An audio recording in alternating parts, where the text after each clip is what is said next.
ಪ್ರೀತಿ ಅರ್ಪಿಸುವ ನೀನಾ ನಾನಾ powered by line ಓಟ್ಸ್ಗೆ ಸ್ವಾಗತ ಸುಸ್ವಾಗತ. ಈ ಥರ ವೆಜಿಟೇರಿಯನ್ ತಿನ್ನೋರೇ ಒಳ್ಳೇದು, ಇಲ್ಲಾಂದರೆ ಅವ್ರ ಹತ್ರ ಸ್ವಲ್ಪ ಏನೋ ರಾಕ್ಷಸ ಗುಣ ಇರುತ್ತೆ ಅಂತೆಲ್ಲ ಹೇಳ್ತಾ ಇದ್ದಾರೆ. ರಾಕ್ಷಸರಂದ್ರೆ ಏನ್ರಿ? ಯಾರ್ಯಾರನ್ನು ಕೊಲ್ತಾರೆ ನಾನ್ ವೆಜ್ ತಿನ್ನೋರೆಲ್ಲ? ರಾಕ್ಷಸರಂದ್ರೆ ಯೂಶಲಿ ಮೈಂಡಿಗೆ ಬರೋದು ಸಾಯಿಸೋದು ಅಂತ ತಾನೆ ಮೇಡಮ್. ಇಲ್ಲಿ ನಾವು ಕೋಳಿನಾಗಲಿ ಅವಕ್ಕಾಗಲಿ ಬೇಕಾಗಿ ಏನು ಸಾಯಿಸ್ತಿಲ್ಲ. ಇಟ್ ಈಸ್ ನಾವು ಬದುಕಬೇಕು. ಸೊ ಇಲ್ಲಿ ಪ್ರಾಣಿಗಳ ಸಂಖ್ಯೆ ಜಾಸ್ತಿ ಆಗೋದ್ರೆ ಬದುಕಕ್ಕೆ ಕಷ್ಟ ಆಗೋಗುತ್ತೆ ಜನಗಳಿಗೆ ಜಾಗ ಇರೋದಿಲ್ಲ. ಹೈಬ್ರಿಡ್ ಹಾಕಿ ಪ್ರಾಣಿ ಸಂಖ್ಯೆ ಜಾಸ್ತಿ ಹಾಕೋದು ನೀವು ತಾನೇ ತಿನ್ಬೇಕು ಅಂತ? ಇಲ್ಲ ಮೇಡಮ್, ಮತ್ತೆ ಕೋಳಿ ಸಾಕೋರು ಪೌಲ್ಟ್ರಿ ಅವರೆಲ್ಲ ಇಟ್ಕೊಂಡಿರ್ತಾರಲ್ಲ, ಅವರೆಲ್ಲ ಲಾಸ್ ಆಗೋಗುತ್ತಲ್ಲ. ಓ, ಅದಕ್ಕೋಸ್ಕರ ನೀವು ತಿನ್ನೋದು. ಓ, ಏನಮ್ಮ ಹೇಳಿ? ಅವ್ರು ಹೇಳಿದ್ರು ಪ್ರಾಣಿ ಸಾಕೋದು ಒಳ್ಳೆಯವರು ಕೆಟ್ಟವರು ಅಂತ ನೋಡ್ತಾರೆ. ಮತ್ತೆ ಕೋಳಿ ಸಾಕ್ತಾರೆ, ಒಳ್ಳೆಯವರು ಕೆಟ್ಟವ್ರು ನೋಡ್ತಾರೆ. ತಿನ್ನಕ್ಕೆ ತಾನೇ ಅವ್ರು ನೋಡೋದು. ಪ್ರಾಣಿ ಸಂಖ್ಯೆ ಜಾಸ್ತಿ ಆಗಬೇಕು ಅಂತ ಸರ್ಕಾರ ಎಷ್ಟೊಂದು ಕಷ್ಟ ಪಡ್ತಾ ಇರೋ, ಇವ್ರು ಕಡಿಮೆ ಆಗಬೇಕು ಅಂತ ಹೇಳ್ತಾ ಇದಾರಲ್ವಾ? ಯಾಕೆ ಪ್ರಾಣಿ ಸಂಖ್ಯೆಗಳು ಜಾಸ್ತಿ ಆಗೋದು ಬಿಡಿ, ಇವ್ರು ತಿನ್ನೋಕ್ಕೋಸ್ಕರ ಬೆಳೆಸ್ತಾರೆ. ತಿಂದರೂ ಒಂದೇ ಸತಿ ಸಾಯಿಸೋದು ಅಷ್ಟು ಸಾಯಿಸಲ್ಲ ಅಂತ. ನೀವು ಯಾವತ್ತಾದ್ರು ಸಾಯಿಸೋದ್ ಬಗ್ಗೆ ಆಲೋಚನೆ ಮಾಡಿದ್ದೀರಾ? ಇಲ್ಲ ಮೇಡಮ್. ಯಾವುದನ್ನು ಕೊಲ್ಲಲ್ಲ? ಸೊಳ್ಳೆ ಅವೇ ಪ್ರಾಣಿ ಬಚ್ಚಲ್ಲ ಮೇಡಮ್. ಅಷ್ಟು ಮಾಡಲ್ವಾ? ಇರುವೆ ಕಚ್ಚಿದ್ರೆ ಪಟ್ ಅಂತೀರಾ? ಹೇಳಿದ್ರು ಕುರಿನ ಚಿಕ್ಕ ವಯಸ್ಸಿಂದ ಅವರು ಸಾಕೊಂಡೇ ಬಂದಿರ್ತಾರೆ ಮನೇಲಿ. ಆಮೇಲೆ ಅವ್ರು ತಿನ್ಬೇಕು ಅನ್ನೋ ಒಂದು ಆಸೆಗೆ ಅವ್ರು ತುಂಬಾನೇ ಪ್ರೀತಿಯಿಂದ ಸಾಕಿದ್ರು ಅದನ್ನ ಸಾಯಿಸ್ತಾರಲ್ಲ, ಅದು ಮೃಗತ್ವ ಅಲ್ವಾ? ಆ ಥರ ಮಾಡ್ತೀರೇನ್ರಿ? ಮನೇಲಿ ಸಾಕಿರೋ ಕುರಿನೇನೆ ಮನೇಲಿ ಸಾಕಿರೋದನ್ನೇ ಅಂದರೆ ನಾವು ಅದಕ್ಕೆ ಬೇಕಾಗಿರೋ ಆಹಾರನ ನಾವೇ ಇದು ಮಾಡಿಬಿಟ್ಟು ಹಾಕ್ಬಿಟ್ಟು ತೊಗೊಂಡು ತಿಂತೀವಿ. ಅದರಲ್ಲೇನು ಪ್ರಾಬ್ಲಮ್ ಅಲ್ಲ.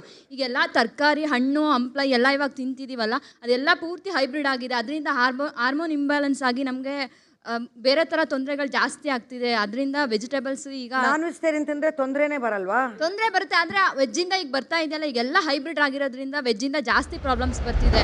ಭೂಮಿಯ ಸಂಪತ್ತು ಸಸ್ಯಗಳು. ಮನುಷ್ಯನು ಅದನ್ನ ಆಹಾರವಾಗಿ ಸೇವಿಸಲು ಪ್ರಾರಂಭಿಸಿದ. ಅದು ಅಧಿಕವಾದಾಗ ಅದನ್ನೇ ಬೆಳೆಯಲಾರಂಭಿಸಿದ. ಈಗ ಹಣದ ಆಸೆಯಿಂದ ಹಾಗೂ ಭೂಮಿಯ ಫಲವತ್ತತೆಯ ಕೊರತೆಯಿಂದ ಸಸ್ಯಗಳಿಗೆ ರಾಸಾಯನಿಕ ವಸ್ತುಗಳನ್ನು ಇಂಜೆಕ್ಟ್ ಮಾಡಿ ಅದರ ಗುಣಮಟ್ಟ ಜಾಸ್ತಿಯಾಗಿ ಕಾಣುವಂತೆ ಮಾಡಿ ಮಾರುಕಟ್ಟೆಗೆ ತರುತ್ತಿದ್ದಾನೆ. ಅವನು ಇಂಜೆಕ್ಟ್ ಮಾಡುವ ರಾಸಾಯನಿಕದಿಂದ ಪ್ರಾಣಿ ಕೀಟಗಳೇ ಸಾಯುತ್ತಿವೆ. ಇನ್ನೂ ಹೆಚ್ಚು ಹೆಚ್ಚು ಹಣ ಕೊಟ್ಟು ಉತ್ತಮವೆಂದು ಸೇವಿಸುವ ನಾವು ಎಷ್ಟರ ಮಟ್ಟಿಗೆ ಆರೋಗ್ಯಕರವಾಗಿರಲು ಸಾಧ್ಯ? ಸ್ವಲ್ಪ ಸೇವಿಸಿದರೂ ಉತ್ತಮವಾದ ರಾಸಾಯನಿಕವಿಲ್ಲದ ಆಹಾರ ಸೇವಿಸಿ. ಒಂದು ದಾಸರು ಹೇಳಿದರೆ, ಪರಮ ಪುರುಷ ನೀ ನೆಲ್ಲಿಕಾಯಿ ಅಂತ. ಆ ನೆಲ್ಲಿಕಾಯಿ, ಬಾಳೆಕಾಯಿ, ಹುಣಸೆಕಾಯಿ ಹೀಗೆಲ್ಲ ಬರುತ್ತೆ. ಆದರೆ ಕುರಿಕಾಯಿ, ಎಂಥದ್ದು ಕೋಳಿಕಾಯಿ, ಇನ್ನೆಂಥದೋ ಕಾಯಿ ಅಂತ ಎಲ್ಲ ಹರಿದಾಸರು ಹೇಳಲಿಲ್ಲ. ಆಮೇಲೆ ಒಂದು ನಿಮಿಷ, ಆಮೇಲೆ ಇನ್ನೊಂದಿದೆ ನೋಡಿ, ರಾಗಿ ತಂದಿರ ಭಿಕ್ಷಕ್ಕೆ ರಾಗಿ ತಂದಿರ ಅಂತ ಕೇಳಿದ್ರೆ ಹೊರತು ಕೋಳಿ ತಂದಿರ ಭಿಕ್ಷಕ್ಕೆ ಕೋಳಿ ತಂದಿರ ಅಂತ ಕೇಳಿ ಉತ್ತರ ಕೊಡ್ತೀರಾ?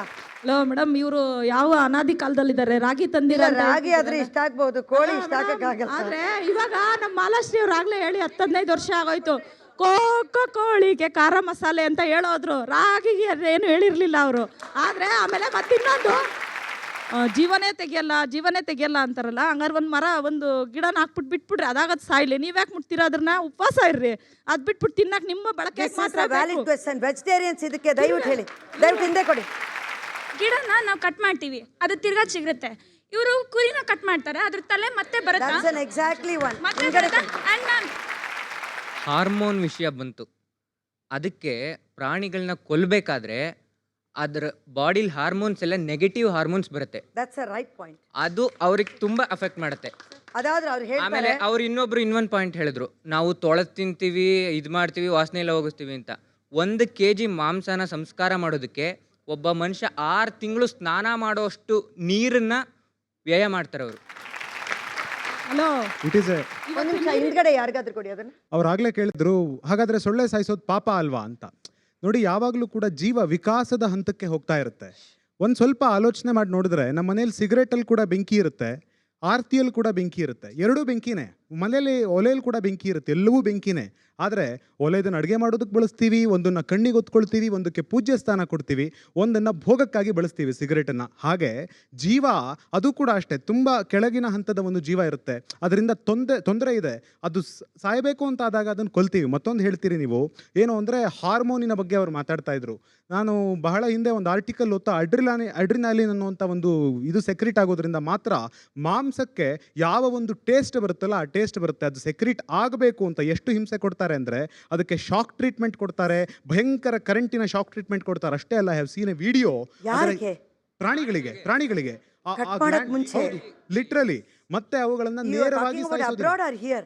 I am talking in abroad and even here also.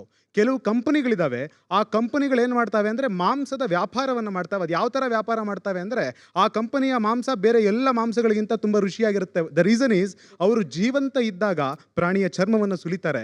ಆ ನೋವಿನಿಂದ ಪ್ರಾಣಿ ನರಳಿ ಇದಾಗ್ತಿರುವಂಥ ಕಾಲಕ್ಕೆ please, I don't want this explanation at all. ನನ್ನ ಕೈಲಿ ಆಗಲ್ಲ. ಹೇಳಿ ಗೊತ್ತಾಗ್ಲಿ ಅವ್ರಿಗೆ, ಸೊ ಗೊತ್ತಾಗ್ಲಿ. Hamburger, I think you might have heard about hamburger ಅಂತ ಒಂದು ಖಾದ್ಯ ಇದೆ. ಹೌದು. ಅದು ಯಾವ ಥರ ಮಾಡ್ತಾರೆ ಅಂದರೆ ಅದರೊಳಗಡೆ ವೈಟ್ ಮೀಟ್ ಮತ್ತು ರೆಡ್ ಮೀಟ್ ಅಂತ ಬರುತ್ತೆ. ರೆಡ್ ಮೀಟ್ ಅನ್ನೋದು ತುಂಬ ಕಡಿಮೆ ಚೀಪ್ ರೇಟಿಗೆ ಸಿಗುತ್ತೆ. ಆದರೆ ಅದು ತುಂಬ ಕಾಸ್ಟ್ಲಿ ಆಗಬೇಕು ಅನ್ನೋ ಕಾರಣಕ್ಕೆ ವೈಟ್ ಮೀಟ್ ಮಾಡಬೇಕು ಅನ್ನೋ ಕಾರಣಕ್ಕೆ ಗರ್ಭಿಣಿ ಆಗಿರುವಂಥ ಹಸುವನ್ನು ಸುಮಾರು 9 ತಿಂಗಳುಗಳ ಕಾಲ ಅದಕ್ಕೆ ಯಾವುದೇ ಕಾರಣಕ್ಕೂ ಚೂರು ಹುಲ್ಲು ನೀರು ಕೊಡದೆ ಅದಕ್ಕೆ ಅಮಿಬಿಯಾ ಅನ್ನೋಂಥ ಒಂದು ಕಾಯಿಲೆ ಅಟ್ಯಾಕ್ ಆಗುವಂತೆ ಮಾಡಿ, ರಕ್ತಹೀನತೆಯ ಕಾಯಿಲೆ ಬರುವಂತೆ ಮಾಡಿ. ಅಮಿಬಿಯಾ ಬಂದ್ರೆ ಇಟ್ ಇಸ್, ನಮಗೆ ಅಮಿಬಿಯಾ ಬಂದ್ರೆ ಇಟ್ ಇಸ್ ಹೋಗ್ತಾನೆ ಇರುತ್ತೆ. ಹೌದು. Will get loose motion.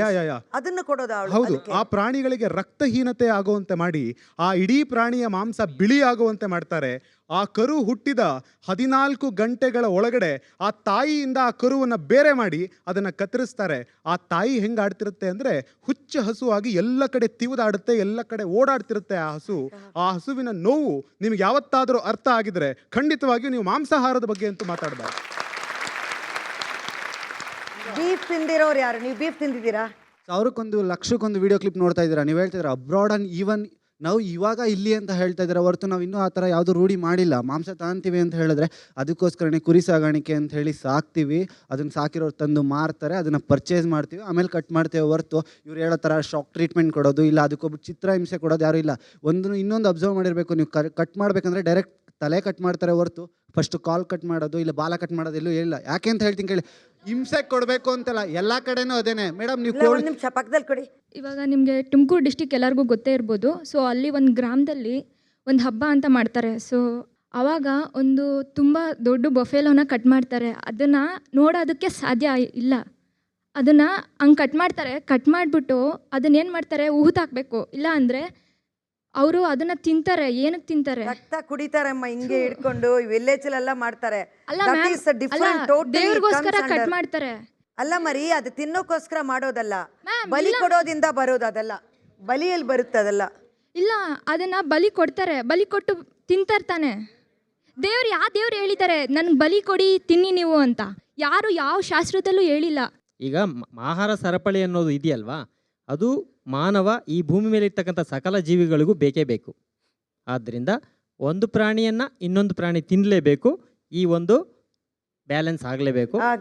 ಇವಾಗಿನ ಟ್ರೆಂಡ್ ಏನಾಗಿದೆ ಅಂತಂದರೆ ಇವರು ಟೇಸ್ಟ್ಗೋಸ್ಕರ ಅದನ್ನು ತಿಂತಾ ಇಲ್ಲ. ಏನು ಅಂದರೆ ನಾನ್ ವೆಜ್ ತಿಂದ್ರೇ ಗ್ರೇಟು ಸಮಾಜದಲ್ಲಿ, ಅದಿಲ್ಲ ಅಂದರೆ ನಮಗೆ ಬೆಲೆ ಕೊಡಲ್ಲ ಅನ್ನೋ ರೀತಿ ಅವ್ರು ತಿಂತಾ ಇದ್ದಾರೆ. ಫ್ರೆಂಡ್ಸ್ ಜೊತೆಗೆ ಹೋದ್ರೆ ನಾನ್ ವೆಜ್ ತಿನ್ಬೇಕು, ಬಿಯರ್ ಕುಡಿಬೇಕು, ಅದೆಲ್ಲ ಒಂದು ಫ್ಯಾಷನ್ ಆಗಿದೆ ಮೇಡಮ್. ಮತ್ತೆ ಇವ್ರು ನಾನ್ ವೆಜ್ ತಿಂತಾರಲ್ಲ, ಸೋಮವಾರ ಶನಿವಾರ ತಿನ್ಬಾರ್ದು ಅಂತ ಹೇಳ್ತಾರೆ. ಯಾಕೆ? ದೇವರಿಗೋಸ್ಕರ. ಅಂದ್ರೆ ದೇವ್ರಿಗೂ ಇಷ್ಟ ಇಲ್ಲ ಅಂತ ಅವ್ರಿಗೆ ಗೊತ್ತು, ಸಿಸ್ಟಮ್ ಸರಿಯಾಗಿ ದೇವರಿಗೂ ಇಷ್ಟ ಇಲ್ಲ ಅಂತ ಅವ್ರಿಗೆ ಗೊತ್ತು, ಆದ್ರೂ ತಿಂತಾರೆ ನಾನ್ ವೆಜ್ನ. ಮಾಂಸದಲ್ಲಿ ಒಳ್ಳೊಳ್ಳೆ ಸತ್ವಗಳಿರುತ್ತೆ. ನಾವು ಬೆಳಗ್ಗೆ ತಿಂದರೆ ಅದು ಮಧ್ಯಾಹ್ನ ಸಾಯಂಕಾಲದವರೆಗೂ ಜೀರ್ಣ ಆಗುತ್ತೆ. ಅವರ ಮಾಂಸ ಸಸ್ಯಾಹಾರದಲ್ಲಿ ಬೆಳಗ್ಗೆ ತಿಂದರೆ ಮಧ್ಯಾಹ್ನಕ್ಕೆ ಜೀರ್ಣ ಆಗೋಗುತ್ತೆ. ಅದರಿಂದ ಈ ಶನಿವಾರ ಅನ್ನೋದು ಒಂದು ರಿಸ್ಟ್ರಿಕ್ಷನ್ ಇಟ್ಟರು, ವಾರಕ್ಕೊಂದು ದಿವಸ ಆದರೂ ಮಾಂಸ ತಿಂದೆ ಹೊಟ್ಟೆ ಕ್ಲೀನ್ ಆಗಲಿ ಅಂತ. ನಾವು 365 ದಿನವೂ ಬೇಕಾದ್ರೆ ವೆಜಿಟೇರಿಯನ್ ಆಗಿ ತಿನ್ಕೊಂಡು ಇರ್ಬೋದು. ಆದರೆ ಅವರು ನಾನ್ ವೆಜಿಟೇರಿಯನ್ ಅವರು 365 ದಿನನೂ ಅದು ತಿನ್ನೋಕ್ಕಾಗಲ್ಲ. ಯಾಕೆಂದರೆ ಅದು ಕಾಸ್ಟ್ಲಿ. ನೀವು ಬಡವ್ರಿಗೆ ಇಟ್ಕೋದಿಲ್ಲ. ಮತ್ತೆ ಅದು ಮಾತ್ರ ಅಲ್ಲ, ವೆಜಿಟೇರಿಯನ್ ಇಲ್ಲದೆ ಈರುಳ್ಳಿ ಬೆಳ್ಳುಳ್ಳಿ ಅನ್ನೋ ವೆಜಿಟೇರಿಯನ್ ಇಲ್ಲದೆ ನಾನ್ ವೆಜ್ ಮಾಡೋದಿಲ್ಲ. ವೆಜಿಟೇರಿಯನ್ ಎಲ್ಲರಿಗೂ ಇಟ್ಕೊಂತ, ಸಾಮಾನ್ಯರಿಗೆ ಇಟ್ಕೊಂತ, ಬಡವರೇ ಆಗಲಿ ಶ್ರೀಮಂತರೇ ಆಗಲಿ ವೆಜಿಟೇರಿಯನ್ನು ಹೆಲ್ತ್ಗೆ ಮತ್ತು ನಾರಿನಂಶ ಜಾಸ್ತಿ ಇರುತ್ತೆ, ಜೀರ್ಣ ಬೇಗನೆ ಆಗುತ್ತೆ. ಅದೇ ಅವ್ರ ಒಂದು ನಿಮಿಷ. ಏನು ಸರ್? ಎಲ್ಲರೂ ಹೇಳ್ತಿದ್ರೂ ವಿಟಮಿನ್ ಸಿಗುತ್ತೆ ಹಾಗೆ ಹೇಗೆ ಅಂತ. ರೋಡಲ್ಲಿ ಎಲ್ಲ ಕಡೆ ಎಳ್ನೀರನ್ನ ಸರಾಗವಾಗಿ ಮಾರ್ತಾರೆ ಹೊರತು ರಕ್ತನ ಯಾರು ನಿಂತ್ಕೊಂಡು 1 ಲೀಟರ್ ರಕ್ತ ಕೊಡಿರಿ ಅಂತ ಎಲ್ಲೂ ಮಾರೋದಿಲ್ಲ ಮೇಡಮ್. ನಮ್ಮ ರಕ್ತನೂ ಅಡುಗೆ ಮಾಡ್ತಾರೆ ಇಲ್ಲಿ. ಎಲ್ಲಿ ಮಲ್ಲ ಕೊಡು. ರಕ್ತನ ಟೇಸ್ಟಿಯಸ್ಟ್ ಫುಡ್ ಅದು. ಅದರಷ್ಟು ಫುಡ್ ಟೇಸ್ಟ್ ನೋಡಿರೋರಿಗೆ ಗೊತ್ತಾ ಅದ್ರ ಅನುಭವ ಏನು ಅಂತ. ನೀವು ಹೇಳ್ತೀರಾ ನಾವೆಲ್ಲ ಮಾಂಸ ತಿನ್ನಲ್ಲ ಅಂತ. ಇವತ್ತು ನೀವು ತಿಂತಾರೋ ತರಕಾರಿನಲ್ಲಿ ಬೀಟಿ ಬದನೆಗೆ ಹಂದಿ ಜೀನ್ಸ್ನ ಇಂಜೆಕ್ಟ್ ಮಾಡಿ ಬದನೆಕಾಯಿ ಬೆಳೀತಾವ್ರೆ. ಆ ಬದನೆಕಾಯಿನ ತಗೊಂಡ್ಬಂದು ಮಾರ್ಕೆಟಿಂದ ತಿಂತೀರಾ, ಅದರಲ್ಲಿ ಬೀಟಿ ಬದನೆ ಇಂಜೆಕ್ಟ್. ಮತ್ತೆ ಇವಾಗ ಇದು ಮಕ್ಕಳಿಗೆ ಮಾರ್ಕೆಟಿಂದ ತೊಗೊಂಬಂದು ನನ್ನ ಮಗಳು ಇಷ್ಟಪಟ್ಟು ತಿಂತಾಳೆ, ಕುರ್ಕುರೆ ಅಂತ ತಿಂತೀರಾ, ಅದೆಲ್ಲಾನು ಯಾವ್ದು ಗೊತ್ತಾ? Genetic modified food. Genetically modified ಫುಡ್ಡಲ್ಲಿ ಈ ಥರ ಎಲ್ಲಾನು ಇಂಜೆಕ್ಟ್ ಮಾಡಿ ಬೆಳೀತಾ ಇರೋದ್ರಿಂದನೇ ಇವತ್ತು ನಮ್ಮ ವೆಜಿಟೇರಿಯನ್ ಆಹಾರ ಈ ಒಂದು ಸ್ಥಿತಿಗೆ ಹೋಗಿರೋದು. ಒಂದು ಮಾತ್ರ ಗೊತ್ತಾಯ್ತು, ನಾನ್ ವೆಜ್ ತಿಂದು ಜೋರಾಗಿ ಮಾತಾಡ್ತಾರ ಆ ಅಮ್ಮ, ವೆಜ್ ತಿಂದು ಯಾರು ಜೋರಾಗಿ ಮಾತಾಡ್ತಾ ಇಲ್ಲ. ಅವ್ರು ನೋಡಿದ್ರೇನೆ ಗೊತ್ತಾಗುತ್ತೆ ಹೋಗ್ರಪ್ಪ, ಎಲ್ಲ ಸಪ್ಪೆಯಿಂದ ಕೂತಿದ್ದೀರಾ. ಮೇಡಮ್, ಅವ್ರು ನೋಡಿದ್ರೆ ಗೊತ್ತಾಗುತ್ತೆ ಅವ್ರು ರಕ್ತ ಕುಡಿತಾರ ಎಳ್ನೀರು ಕುಡಿತಾರ ಅಂತ, ಅಷ್ಟೇ ಸೈಜ್ ಅಲ್ಲೇನೆ. ಅದನ್ನ ಬೇರೆ ಅಲ್ಲ, ಇವ್ರು ಹೇಳಿದ್ರು ಬೀಟೆ ಬದನೆಕಾಯಿಗೆ ಹಂದಿನ ಮಾತಾಡ್ತಿದ್ದಾರೆ, ಬೀಟೆ ಬದನೆಕಾಯಿಗೆ ಹಂದಿ ಇದು ಇಂಜೆಕ್ಟ್ ಮಾಡ್ತಾರೆ ಅಂತ ಅವ್ರಿಗೆ ಇನ್ನೂ ಗೊತ್ತಿಲ್ಲ. ಜೀನ್ಸ್ ಇಂಜೆಕ್ಟ್ ಮಾಡ್ತಾರೆ ಅಂತ ಅವ್ರಿಗೆ ಇನ್ನೂ ಗೊತ್ತಿಲ್ಲ. ನಮ್ ಗೌರ್ಮೆಂಟ್ ಆಗ್ಲೇ ಅದನ್ನ ಬ್ಯಾನ್ ಮಾಡಿದೆ. ಅದು ಯಾವ್ದು ನಮಗೆ ಕಠೋರ ಅನ್ನೋತ ನಾವು ಬ್ಯಾನ್ ಮಾಡ್ತಾ ಇದೀವಿ. ಅಟ್ ಪ್ರೆಸೆಂಟ್ ಕರ್ನಾಟಕದಲ್ಲಿ ಗೋಹತ್ಯೆ ನಿಷೇಧನ ಜಾರಿಗೆ ತರಬೇಕು ಅಂತ ನಮ್ಮ ಸರ್ಕಾರ ಹೋರಾಡ್ತಾ ಇದೆ. ಯಾವುದೇ ಸರ್ಕಾರ ಕೂಡ ಏನೋ ಪ್ರಾಮಾಣಿಕವಾಗಿ ಹಸಿ ತರಕಾರಿನ ಬೆಳೆಯೋದನ್ನ ಕ್ಯಾರೆಟ್ ನಿಷೇಧ ಮಾಡಿ ಅಥವಾ ಬೀಟ್ರೋಟ್ ನಿಷೇಧ ಮಾಡಿ ಮೂಲಂಗಿ ಯಾರೂ ಹೇಳಿಲ್ಲ. ಯಾವ ಸರ್ಕಾರನೂ ಆ ಥರ ನಿಷೇಧ ಹೇರಿಲ್ಲ. ಆದರೆ ಗೋಹತ್ಯೆ ನಿಷೇಧ ಮಾಡಿದೆ. ಹಂದಿ ಕೊಬ್ಬನ್ನು ಹಾಕಿರುವಂಥ ಬೀಟೆ ಬದನೆಕಾಯಿ ನೀವು ಹೇಳಿದ್ರೆ ಅದು ನಿಷೇಧ ಮಾಡಿದೆ. ಒಳ್ಳೇದನ್ನ ಯಾವುದೂ ನಿಷೇಧ ಮಾಡ್ತಾ ಇಲ್ಲ. ಇವರೇನಂತಾರೆ, ವೆಜಿಟೇರಿಯನ್ಗಿಂತ ನಾನ್ ವೆಜಿಟೇರಿಯನ್ ಬಲ ಇದೆ, ಅವ್ರಿಗೆ ಸ್ಟ್ರೆಂಗ್ತ್ ಹೆಚ್ಚು ಅಂತ. ನೀವೇನಂತೀರಾ? ನಾನಂತೀನಿ ಆನೆ, ಹಿಪೋಪೊಟಾಮಸ್, ನಾವೇ ಈ ಕಡೆ ಇರೋರು ಅಂತ. ಅವ್ರು ಯಾರೂ ಮಾಂಸಾಹಾರಿಗಳು ಶಾಕಾಹಾರಿಗಳು ಇಲ್ಲಿವರೆಗೂ ಮಾಂಸಾಹಾರಿಗಳೇ, ಅವರು ಸಸ್ಯಾಹಾರಿಗಳಾಗಿರೋಕ್ಕೆ ಸಾಧ್ಯವೇ ಇಲ್ಲ. ಯಾಕೆಂದ್ರೆ ಪ್ರತಿಯೊಬ್ಬ ಮಾನವನು ಹಾಲು ಕುಡ್ದಿರ್ತಾನೆ. ಹಾಲು ನಾನ್ ವೆಜಿಟೇರಿಯನ್ ರಕ್ತ ಮತ್ತು ಅಲ್ಲ ಸರ್, ಕೆಲವರು ಏನ್ ಮಾಡ್ತಿದ್ದಾರೆ ಈಗ, ವೆಜಿಟೇರಿಯನ್ ಫುಲ್ ಆಗಿ ತಿನ್ನೋರು ಯಾರು ಮೊಸರು ಹಾಲು ಎಲ್ಲ ಕುಡಿತಾ ಇಲ್ಲ, ತಗೋತಾ ಇಲ್ಲ, ಬಿಕಾಸ್ ಇಟ್ಸ್ ಅ ಬ್ಲಡ್ ಅಂದ್ಬಿಟ್ಟು. ಅದು ಇಲ್ಲದೆ ಚೈನಾದಲ್ಲೂ ಒಂದು ಲೆವೆಲ್ ಆದಮೇಲೆ ಮಕ್ಕಳಿಗೆ ಹಾಲು ಕೊಡಿಸ್ಬೇಡಿ ಅಂತಾನೆ ಹೇಳ್ತಿದ್ದಾರೆ, because they put on weight ಅಂತ. ಒಂದು ನಿಮಿಷ, ಬಿಕಾಸ್ ಯಾರು ಸ್ಟ್ರಾಂಗ್ ಅನ್ನೋದನ್ನ ವಿರಾಮ ನಂತರ ಟೆಸ್ಟ್ ಮಾಡಿ ನೋಡೋಣ. Stay tune. ಪಾಪ ಮೂಕ ಪ್ರಾಣಿಗಳನ್ನ ಕೊಂದು ತಿಂತಾ ಇದ್ದೀರಾ, ಹುಲಿನ ತಿಂತೀಯಾ? ಹೂ ತಿನ್ನೋ ಪ್ರಾಣಿಗಳನ್ನ ಅವ್ರು ತಿಂತಿದ್ದೀರಾ. ರೆಡಿಯಪ್ಪ, ಹುಲಿನ ತಿಂತಾರೆ, ಎಲ್ಲ ತಿಂತಾರೆ. ಶಕ್ತಿ ಇದ್ದಿದ್ರೆ ತಿನ್ಬೇಕಿತ್ತು ಅವರು. ಕಳ್ಳಿ ಗಿಡ ತಿಂತೀರಾ? ಕಾಂಗ್ರೆಸ್ ಗಿಡ ತಿಂತೀರಾ? ತಿಂತೀರೇನ್ರಿ ಕಾಂಗ್ರೆಸ್ ಗಿಡನ? ತಿನ್ನಕ್ಕೆ ಆಗುತ್ತಾ ನಿಮ್ಮ ಕೈಲಿ? ನೀವು ಕಳ್ಳಿ ಗಿಡ ತಿನ್ನಿ, ನಾವು ಹುಲಿ ತಿಂತೀವಿ.